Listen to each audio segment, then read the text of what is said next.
გამარჯობათ მეგობრებო. გილოცავთ დიდ სამამულო ომში გამარჯვების 91 წლისთავს. მე ვიცი, რომ ყველა თქვენთაგანი აღნიშნავს ამ დღესასწაულს, იმდენად რამდენადაც არ არსებობს საქართველოში ოჯახი, რომელმაც არ შესწირა საკუთარი ოჯახის წევრი, ნათესავი, ახლობელი ამ დიდ სამამულო ომს, ამ დიდ გამარჯვებას. ამიტომ ყველა თაობა ვალდებულია ახსოვდეს ეს თარიღი და მოიხსენიოს თავისი დაღუპული გმირები. ირანზე თავდასხმამ ამერიკელებისთვის პოლიტიკური და ეგზისტენციალური გარდაუვალობა კი არა, დაგეგმილი მკვლელობა იყო დანარჩენი მსოფლიოს დასაშინებლად, რათა უსიტყვოდ დამორჩილებოდნენ ტრამპის ყველა კაპრიზს. თანაც მიზანი იყო ფინანსური კოლაფსისგან თავის დაღწევა ამერიკის შეერთებული შტატებისთვის და თუ პოლიტიკურ და ფინანსურ ვითარებას არ შეცვლიან მსოფლიოში, ეს კრახი გარდაუვალი იქნება. ამიტომ მიდიან ყველა ავანტიურაზე, ყოველგვარ გაუმართლებელ პოლიტიკურ და სამხედრო ავანტიურაზე. თუმცა მათი გადარჩენის დიდი იმედი ისედაც არ არსებობს. მაგრამ დღეს ჩვენ ვისაუბრებთ ადამიანებზე, რომლებიც ჩვენს გვერდით არიან. მათ ფსიქოლოგიაზე, რომელსაც ხან ვაქცევთ ყურადღებას, ხანაც ვერ ვახერხებთ ამას, მაგრამ ეს არ ნიშნავს, რომ ჩვენს არ ყოფნაში, ან როდესაც მათ ვერ ვადევნებთ თვალყურს, ისინი სხვაგვარად იქცევიან, ან სხვანაირები არიან. ამიტომ არ გამოგეპარებათ მომენტი, როდესაც თქვენ მათ უშუალოდ ხედავთ, ან ვერ ხედავთ. ისინი რჩებიან იმად, რაც არიან. ხშირად ჩვენს გვაკვირდებიან, მათ შორის იმისათვის, რომ ამოიცნონ, თუ როგორ ვუყურებთ პირადად მათ, ან როგორ უყურებთ ამა თუ იმ პრობლემას. როგორ რეაგირებთ ხელისუფლების ქმედებებზე, თუ მათ ინფანტილიზმზე, ან მათ უსუსურობაზე. იმ თვალითაც გიყურებენ, მათიანი ხარ თუ არა. და თუ არა, მაშინ ვის მხარეს დგახარ, ვისიანი ხარ. ან შეიძლება თუ არა შენი ნდობა, შენთან საქმის დაჭერა. ან თუ კიდევაც შენთან დაიჭერენ საქმეს, როგორ აღიქვამენ ამას სხვები, მოგიწონებენ თუ გაგრიყავენ და ასე შემდეგ. თქვენც კარგად იცით, რომ რთულია ადამიანის ბუნება, მაგრამ კიდევ უფრო რთული ასეთ დაქსაქსულ და დაპირისპირებულ საზოგადოებაში, სადაც ბოლო 36 წლის მანძილზე ჰიპერტროფირებულია აზროვნება, სადაც ჭარბობს საკუთარი ქმედების, ქვეყნის თუ უცხო ქვეყნების შეფასება სიყვარულ სიძულვილში. ამ ურთულეს ვითარებას კიდევ უფრო ართულებს და ამძიმებს ის სიტუაცია და ისიც, რომ მოსმენის უნარი და კულტურა ყველაზე დაბალ ნიშნულზეა ჩვენს საზოგადოებაში. უპირატესობის მოპოვების ამბიცია კი ჭარბობს ყოველ მეორე სხეულში. ამიტომ თუ ლაპარაკობს და ამას აცდიან, მაშინ კმაყოფილია. თუ მოსმენა უჭირს და მით უმეტეს განსხვავებული აზრისა, ამ აზრის გაგება მიღება, მაშინ არც აგრესიის გამოვლენას მოერიბება. ჩვენ ამას ვხედავთ პრაქტიკულად ყოველდღიურად. ამიტომ ასეთ საზოგადოებაში, როგორც წესი, ზედაპირული დამოკიდებულება ჭარბობს რაიმე მოვლენის, ადამიანების თუ პრობლემების მიმართ. სათანადო აღქმაც ძალიან მძიმე და რთული ხდება. არადა ადამიანური თანაგრძნობა ეს უპირველესია, რასაც უნდა უნერგავდნენ ადამიანს ბავშვობიდან, რომელიც მას აყალიბებს ჭეშმარიტად ადამიანად, მოქალაქედ და საზოგადოების სრულფასოვან წევრად. პირველი, რაც საბჭოთა კავშირის დანგრევის შემდეგ დაიშალა და დაიკარგა საქართველოში, ქართულ საზოგადოებაში, ეს არის ერთმანეთისადმი თანაგრძნობა, რაც ჩაანაცვლა დღეს გამარჯვებულმა და დამკვიდრებულმა მცნებამ სხვისი ჭირი ღობეს ჭხილი. ჩვენ ხომ ამას ყოველდღე ვხედავთ, როგორც ზემო მართულ ფენებში, ასევე ქვედარგოლებში, ასევე ზოგადად ხალხში, სამეზობლოშიც, სანათესაოშიც. ამიტომ ეს ერთი და ორი ადამიანის პრობლემა არ არის. ეს მთელი საზოგადოების პრობლემა, ამიტომ ეს არა ერთ-ორ ადამიანს ეხება, არამედ მთელ საზოგადოებას. ადამიანური თანაგრძნობა არის უნარი, შეგნებულად აღიქვა სხვა ადამიანისა და სოციუმის, სხვა ერისა და საზოგადოების ემოციური მდგომარეობა. თანაუგრძნო მას და წარმოიდგინო საკუთარი თავი მათ ადგილას. ეს ყველა ადამიანს არ სწავლობს, მაგრამ ისეც ხდება, როდესაც ადამიანის თანაგრძნობის უნარი ცივდება მასში იცვლება ეს დამოკიდებულება რამდენიმე ფაქტორის გამო. ემოციური გადაცვა, მაგალითად, გარემოებისა და ადამიანების თვისებების გაცნობიერება და სხვა თვალით დანახვა. სათანადოდ შეფასების უკვე სხვა ხარისხი. თუ სხვების დახმარება ან გადარჩენა მანამდე ხდებოდა საკუთარი ემოციით ან საზოგადოებისთვის ნეგატიური მოვლენების შეცვლის მისაღწევად, ახლა იგივე ტრაგიკული თუ მძიმე სოციალური მოვლენა სრულიად სხვაგვარად აღიქმება. ჩემთვის მაგალითად ინტელექტუალური ადამიანი თანაგრძნობის გარეშე არის უბრალოდ ბიოლოგიური რობოტი. მაგრამ როდესაც ხდება სულიერი სიღრმის, ადამიანური თანაგრძნობისა და ტექნიკური კომპეტენციის ერთმანეთთან შერწყმა და ერთმანეთით შევსება, მაშინ ჩვენ ვხედავთ ჭეშმარიტად ინტელექტუალურ ადამიანს. სწორედ ისეთ ადამიანებს, რომლებიც წინსრებით განსჭვრეტენ მოვლენებს, რომლებიც ხილული თუ უხილავი ღობის მიღმა ხედავენ მოსალოდნელ საფრთხეს თუ სიკეთეს. ასეთი ადამიანები სასარგებლონი არიან ყველა საზოგადოებისთვის და სახელმწიფოსთვის, რადგან მათ შეუძლიათ ხალხსა და ქვეყანას თავიდან ააცილონ გადაულახავი და მძიმე პრობლემები, რადგან ასეთი ადამიანების სისხლის მოძრაობა განსხვავდება მთავარი მასისგან. ასეთ ადამიანებს როგორც წესი სხვა აურა აქვთ და შეიძლება უხილავი ნიმბაც ადგათ თავზე, რომლებსაც უბრალო მოკვდავნი როგორც წესი ვერ ხედავენ. იმიტომ რომ მათ სხვა ვიბრაციები აქვთ.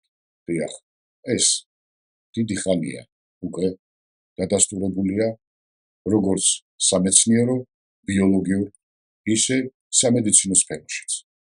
სწორედ ასეთი ადამიანები სჭირდება სახელმწიფოს, რომლებიც ხალხისა და ქვეყნის სამსახურში ჩადგებიან.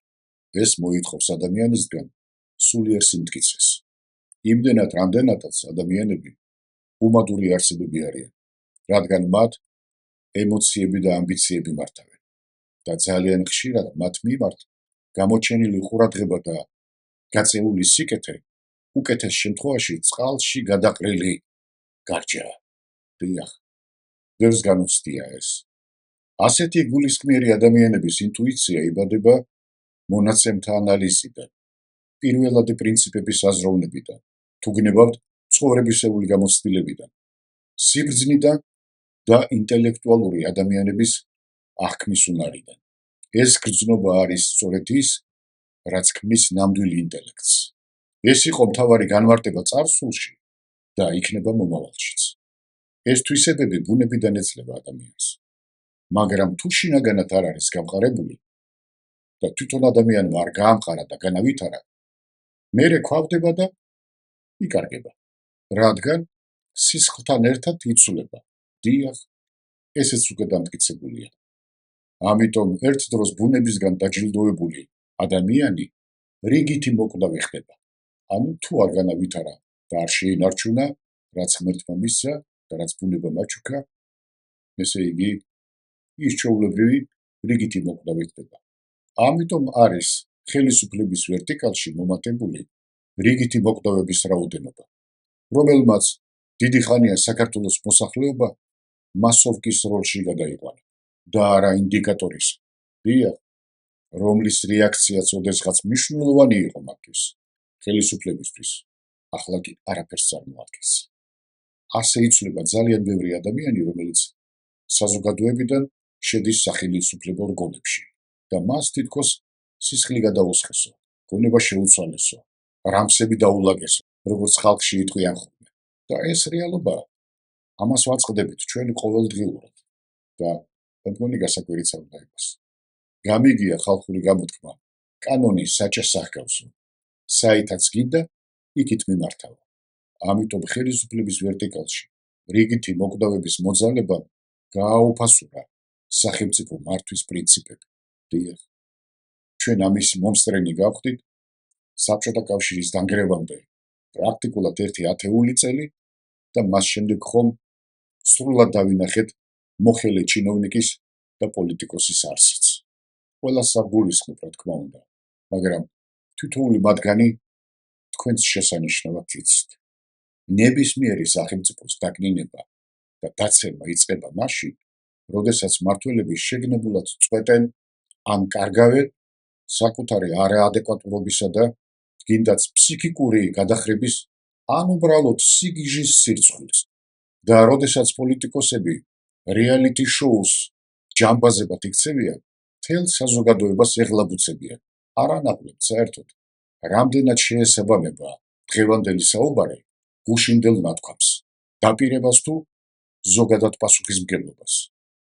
ეს გამქრალია მოხელი ჩინოვნიკების 90%-ში, მაგრამ დანარჩენს ვინც დარჩნენ, მათაც არ აძლევენ საშუალებას იმოქმედონ ისე, როგორც მათი ბუნება მოითხოვს. იმიტომ რომ ისეთ ჩარჩოებში არიან მოქცეული, რომ პრაქტიკულად იქიდან თავის დაღწევა ნიშნავს თითქოს გუნდის ღალატს, პოლიტიკური პროცესის ღალატს, ან უნდა იყო ზუსტად ისეთივე, როგორც დანარჩენები, ან თუ არა არ იქნები მათ გვერდით. ესეც რეალობაა, რომელსაც ვაწყდებით პრაქტიკულად ყოველდღიურად. თქვენ წარმოიდგინეთ, როდესაც მმართველობა იმ ადამიანის ხელშია, რომელიც საზოგადოების წინაშე პასუხისმგებლობას პოპულარობის რეიტინგებთან ურევს. ასეთისგან რაიმე სიკეთეს ან რაიმე გონიერებას არ უნდა ელოდა. იმ სახელმწიფოში, სადაც რეიტინგები სიმართლეზე მნიშვნელოვანია, ეს უტყუარი ნიშანია, რომ სისტემა თვითგანადგურების ზღვარზეა მისული. ასეთ დროს ძალაუფლების სახეზე პოლიტიკური მაკიაჟი აღარ ზოგავს მათ რეპუტაციას, ნდობას ან თავად ძალაუფლებას. პოლიტიკური კოლაფსის ყველაზე მზაკრული თვისებაა, როდესაც ის იწყება ჭექაქუხილით. უფრო ხშირად ის იწყება ზეწოლის ცვლილებით, იმ განცდით, რომ ძველი სიტყვები აღარ ისმის ისე ნათლად, რომ მოკავშირეები ცოტა უფრო დაძაბულად საუბრობენ, რომ მტრები ცოტა უფრო თავდაჯერებულები ხდებიან, ან უკვე გახდნენ, და რომ საზოგადოება ჯერ კიდევ უსმენს მათ, მაგრამ არა იმავე გზით, რომ მათ წინააღმდეგ გუშინდელი აგრესია გაიმეორა, რომელიც მათი პოლიტიკური ძალის მაჩვენებლად გამოიყურებოდა. დღეს კი მათი ქმედება ჩვეულებრივ ხმაურს ხდობს, რომლისგანაც უკვე აღარავინ გრძნობს იმავე პატივისცემას, მოწიწებას და თუ გნებავთ შიშს. როდესაც მასშტაბური პოლიტიკური ფიგურის დაცემის პროცესი გარდაუვალი ხდება, მის გარშემო სივრცე, რომ იტყვიან ბლანტი ხდება. დიახ, ეს ბევრს განუცდია. ყველაფერი ისევ მოძრაობს, მაგრამ განსხვავებულად. და ეს იგრძნობა ინტონაციებში, იმაში თუ როგორ მსჯელობენ მასზე, როგორ ახსენებენ მის სახელს. იმაშიც იგრძნობა თუ როგორ იწყებენ ანალიტიკოსები და პოლიტიკური წრეები ახალი ლექსიკის ფრთხილად შემოტანას საზოგადოებრივ საინფორმაციო სივრცეში. მე არ ვსაუბრობ გაწვრთნილ ბოტებზე. თქვენ უკვე კარგად იცით მათი ხელწერა. მე მხედველობაში მყავს ხელისუფლებისადმი ერთ დროს ლოიალური საზოგადოების წევრები და თუნდაც მათი მომხრეები, რადგან გუშინეს მოუხერხებელი იყო, მაგრამ გარდაუვალი. დღეს ეს ტოქსიკურია. გუშინეს საკამათო იყო, მაგრამ ძლიერი. დღეს ის ზედმეტად არის მიბმული წინა კონფიგურაციაზე. ეს ჯერ კიდევ არ არის, რომ იტყვიან სიკვდილი დაშა, მაგრამ ის უკვე ამზადებს ენას სწორედ ამისთვის, რადგან ეს არის ენა, რომელიც ყოველთვის ღალატობს პროცესს, სანამ ის მოხდება. დიახ, თქვენც არაერთხელ ყოფილიყართ ამისი მომსწრენი. გაიხსენეთ, როდესაც საზოგადოებაში ახალი თემა გაჩნდა, მას შემდეგ რაც ორბანმა არჩევნები დათმო, თანაც მშვიდობიანად. მაშინ ორბანზე დაიწყო საუბარი და არა მხოლოდ კონფლიქტზე, ასევე მისი კავშირების მიუღებელ ტოქსიკურობაზე. ეს არ იყო მხოლოდ შემთხვევითი გაღიზიანება, ან მის მიმართ კრიტიკის შემთხვევით აფეთქება. არა, ეს იყო, როგორც იტყვიან, ჩარჩოს გადაფორმირება. და როდესაც ჩარჩო იცვლება, ის რაც მის ფარგლებში მისაღებია, იწყებს ცვლილებას. ის რაც გუშინ პოლიტიკურ თავისებურებად ითვლებოდა, ახლა შეიძლება წარმოდგენილი იქნას როგორც საფრთხე.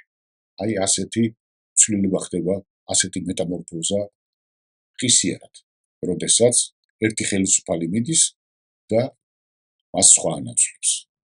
ის რაც ოდესღაც გაბედული მანევრი იყო, უცხოური გავლენის სიმპტომად იქცევა.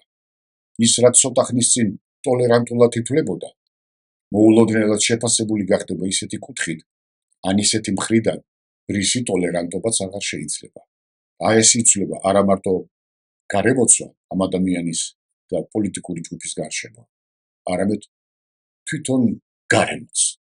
ეს დამახასიათებელი თვისებაა ყველა საზოგადოებისთვის, მაგრამ მე აქცენტებს ვაკეთებ და ხაზს ვუსმენ სწორედ იმას, როგორ იცვლება ადამიანი გარემოების და მიუხედავად განსაკუთრებით პოლიტიკურ პროცესში ან ამ პოლიტიკური პროცესის გარშემო განვითარებულ სხვა ქმედებებში. და აქ განსაკუთრებით ერთი რამ ძალიან მნიშვნელოვანია. თუ პოლიტიკური ფიგურა ისევ სჭირდებათ გარემ მმართველებს, ისინი როგორც წესი მკვეთრად რეაგირებენ ენისა და გამოხედვის და შეფასებით ასეთ ცვლილებებზე, რადგან კარგად ესმით, საით მიდის ახალი დინება და სად და როდის მოექცევა ეს კალაპოტში. ან გაარღვევს თუ არა ეს პროცესი ჯებირებს. გონიერ პოლიტიკოსებს ეს ყოველთვის კარგად ესმით, მათ შორის პოლიტოლოგებს და ექსპერტებს. ამიტომ მნიშვნელოვანია ხანდახან მოусმინოთ და მიუგდოთ ყური სწორედ იმათ, ვისაც შეუძლია ასეთი პროცესების სწორად აღქმა და შეფასება. თქვენთვის მოწოდება რა თქმა უნდა. და ამიტომ, როდესაც მსგავსი ხდება და იმისათვის, რომ ეს პროცესი კონტროლიდან არ გამოვიდეს და უმართავი არ გახდეს, როგორც წესი, ისინი ცდილობენ ამ პროცესის დაბინდვას, დიახ, დაშლას და ხმაურში ჩაძირვას. მაგრამ როდესაც ამაზე რეაქცია არ არის და რეაქცია არ აქვს საზოგადოებას და როდესაც ლექსიკის ცვლილება თითქმის წინააღმდეგობის გარეშე ხდება, მაშინ მათ საშინელი ეჭვი უჩნდებათ. შესაძლოა ისინი, ვისაც ეს ტოქსიკური ფიგურა ამ ახალი ჩარჩოსგან უნდა დაეცვა, უკვე შეეგუნენ როგორც მის გარდაუვალ ბედს, ისევე როგორც საკუთარ ბედსაც. სრულიად შესაძლებელია ასეთ პროცესში მათთვისაც ხელსაყრელი იყოს, რომ ახალ ლექსიკას დამკვიდრების საშუალება მისცენ. სწორედ ეს არის პოლიტიკური ატმოსფეროს სწრაფი ცვლილების უცნაურობა. კაცი თითქოს ისევ ნაცნობ სიტყვებს ამბობს, ისევ ესხმის თავს ძველ მტრებს, ისევ აფრიალებს იმავე დროშებს, მაგრამ დარბაზში ატმოსფერო და თითქოს დეკორაციებიც უკვე შეცვლილია. თითქოს სინათლის სხივიც გაფერფთალდა, თანაც უკვე მიმართულებაც სხვა აქვს. კამერა ვეღარ აფიქსირებს ძალმოსილებას, არამედ ის აჩვენებს სისუსტეს, გადაღლილობას, გაურკვევლობის ფსიქიკურ მდგომარეობას, რომლის დროსაც ადამიანი თავს იკავებს საბოლოო განაჩენის გამოტანისგან, განიცდის უნდობლობას და გაორმაგებულ წინააღმდეგობას საკუთარ აზრებთან. მაგრამ პულს მაინც დააჭერს ხელს, რადგან ეს ერთადერთი გამოსავალია ცვლილების მისაღწევად. აი საზოგადოება კი ამის გაცნობიერების გარეშე იწყებს იმის აღქმას, რაც ხდება, როგორც ეპოქის დასასრული და არაბრძოლის კიდევ ერთი რაუნდი. და როდესაც ეს შეგრძნება ვრცელდება, ის თითქმის შეუჩერებელი ხდება, რადგან პოლიტიკოს შეუძლია ოპონენტებთან კამათი, ყვირილი მობილიზება. ეს ვლინდება ხმაურის სიმკვრივეში, რიტორიკის სინქრონულობაში, თუ რამდენად სწრაფად ხდება ფორმულირებების შერჩევა, რამდენად ფრთხილად იქმნება განცდა იმისა, რომ ეს ფიგურა მარტო არ არის. ის შეიძლება იყოს თითქმის უწონო, თითქმის შეუმჩნეველი, საშუალო დამკვირვებლისთვის, მაგრამ ისინი, ვინც დიდი ხანია ამკვირდებიან ასეთ პროცესებს, თითქმის მყისიერად ამჩნევენ ამ დარღვევას, რადგან არა მხოლოდ მხარდაჭერა ქრება, არამედ მისი ყოფნის ნაცნობი რითმიც. და როდესაც ეს რითმი ირღვევა ფიგურისთვის ყველაზე საშიშ მომენტში, ჩნდება კითხვები, რომელთაგანაც თავის დახსება ძალიან ძნელია. რატომ არის ახლა უფრო მშვიდი, ვიდრე უნდა იყოს? რატომ არის ნაკლები მძვინვარება იქ, სადაც ოდესღაც ქარიშხალი იქნებოდა? რატომ არ არის რეაქციები აგრესიული, არამედ ზომიერი და ცოტა ზარმაციც? რატომ იმის ნაცვლად, რომ მნიშვნელოვანი მოკავშირისთვის ბრძოლა მიმდინარეობს, გრძნობა ჩნდება, რომ ვიღაცამ უკვე მიიღო თავისი დამარცხება? ეს არ არის მტკიცებულება სასამართლო გაგებით. ეს უარესია.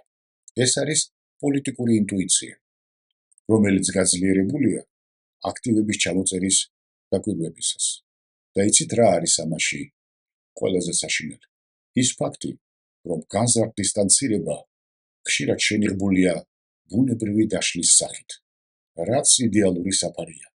ყოველთვის შეგიძლიათ ვთქვათ, ის გადაიწვა, ქვეყანასთან კავშირი დაკარგა, მომენტი ვერ იგრძნო და ეს ნაწილობრივ სიმართლეც იქნებოდა. თუმცა ამ სიმართლის მიღმა შეიძლება სხვა რამაც იმალებოდეს. მაგალითად, გადაწყვეტილება. არ ჩაერიონ, როცა ჯერ კიდევ ეს შესაძლებელია. და სწორედ ეს ნაზავია შემაშფოთებელი განსაკუთრებით. არა სუფთა შეთქმულება, არა მექანიკური სქემა, არა ფანტასტიკური ოპერაცია, არამედ რაღაც გაცილებით რეალისტური. ცივი გადაწყვეტილება, რომ არ გადაერჩინათ. დიახ, არ გადაერჩინათ. ზუსტად იმიტომ, რომ პროცესმა მოსახერხებელი მიმართულება მიიღო. დაემთხვა შინაგანი და გარეგანი ფაქტორები. მიძინებული ჭრდილში მოექცა ამჟამად აშშ-ის მთავარი აქტივები, რომელიც 6.6 ტრილიონი დოლარია, ხოლო ვალდებულებები 48 ტრილიონი დოლარის, რაც 7.27 ჯერ უფრო მეტია. მაგრამ ეს 48 ტრილიონი დოლარი არ მოიცავს პენსიებს, შემწეობას, სამედიცინო დაზღვევებს ან ამერიკის შეერთებული შტატების მთავრობის სხვა სოციალურ ვალდებულებებს. იქ დაუგროვდა დაუფინანსებელი ვალდებულებები, რომელიც 88 ტრილიონ დოლარს გაცილებით აღემატება. შეკრიბეთ ისინი და მიიღებთ 136 ტრილიონ დოლარზე მეტს. გადაულახავ ვალს. ეს ამერიკის მთლიან შიდა პროდუქტს 5-ჯერ აღემატება.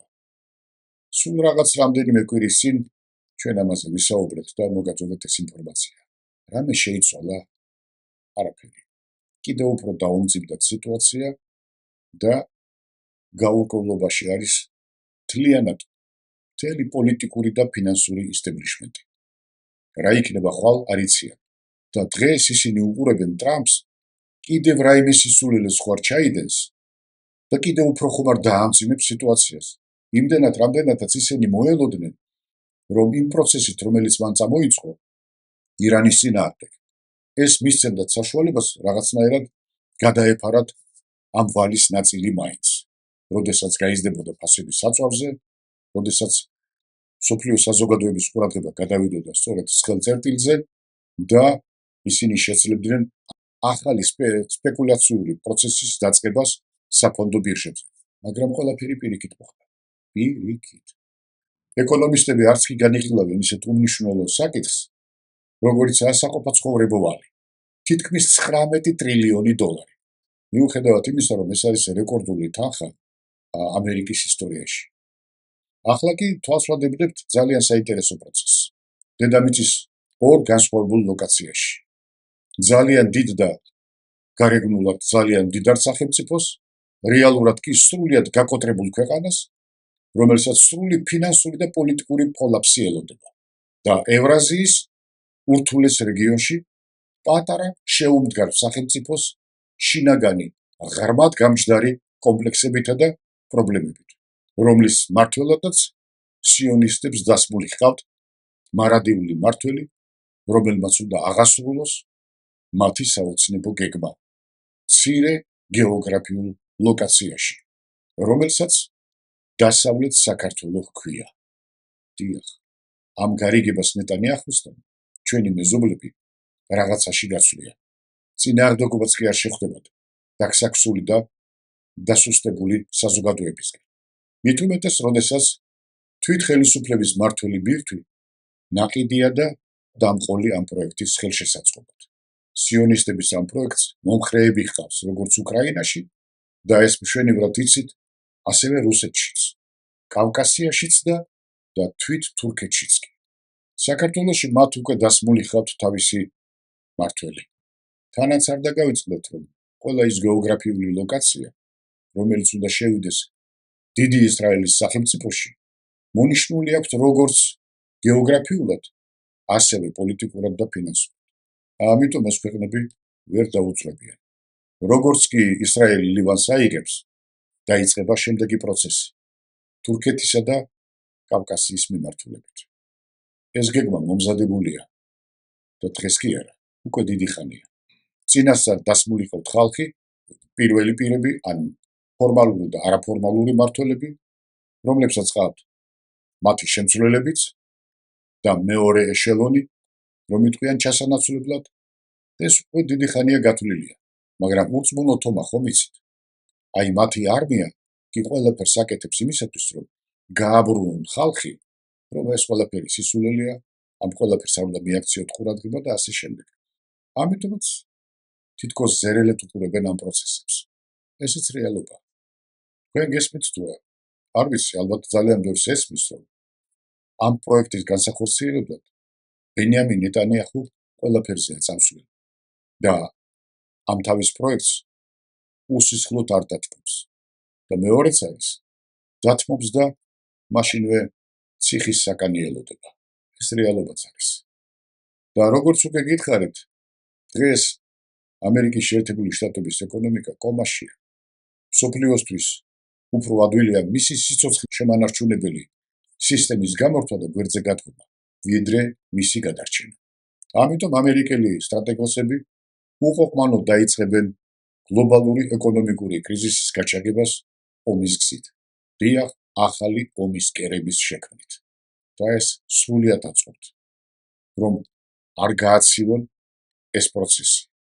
იმიტომ რომ გადარჩენის ერთადერთ გზას ხედავენ, რაც შეიძლება მეტი ხელმწიფეების შექმნა და არა მარტო იარაღისთვის, არამედ არ მისცენ მსოფლიოს მრავალ ქვეყანას და მსოფლიოს საზოგადოებას ამოსუნთქვის საშუალება. და ეს მისცემს ამერიკის შეერთებულ შტატებს საშუალებას შეინარჩუნოს თავისი სახელმწიფოებრიობა. იმდენად, რამდენადაც გაჩერება და დაშლის პროცესის დაწყება ერთი და იგივეა მათთვის. ამჟამად ამერიკელები ცდილობენ გლობალურ ეკონომიკას სასიცოცხლო დარტყმა მიაყენონ. იმ იმედით, რომ მათი ვალებიც ცეცხლში გაეხვევა საბოლოოდ. ამ შემთხვევაში რუსეთს ყველაზე დიდი შანსი აქვს გადაურჩეს ამ მოახლოებულ ტურბულენტობას. ამ პერიოდის საკუთარი სარგებლისა და უპირატესობის გამოყენებისთვის. რაც კრიზისია შეერთებული შტატებისთვის, ეს შესაძლებლობაა რუსეთისთვის. ამიტომ მზად იყავით მაის-ივნისში იმისათვის, რომ გლობალური კატასტროფის პროცესი დაიწყება, რაც გარდაუვალია. მე იმედს ვიტოვებ, რომ ჩვენს საზოგადოებას ეყოფა გონიერება და იქნება უფრო კაცრი და ხისტი იმისათვის, რომ ხელისუფლება არ ჩაითრიოს რაიმე ავანტიურაში მთელი საქართველო, ქვეყანა და ქართული საზოგადოება. კარგად მენახეთ. ყველაფერს საუკეთესოს გისურვებთ. ნახვამდის.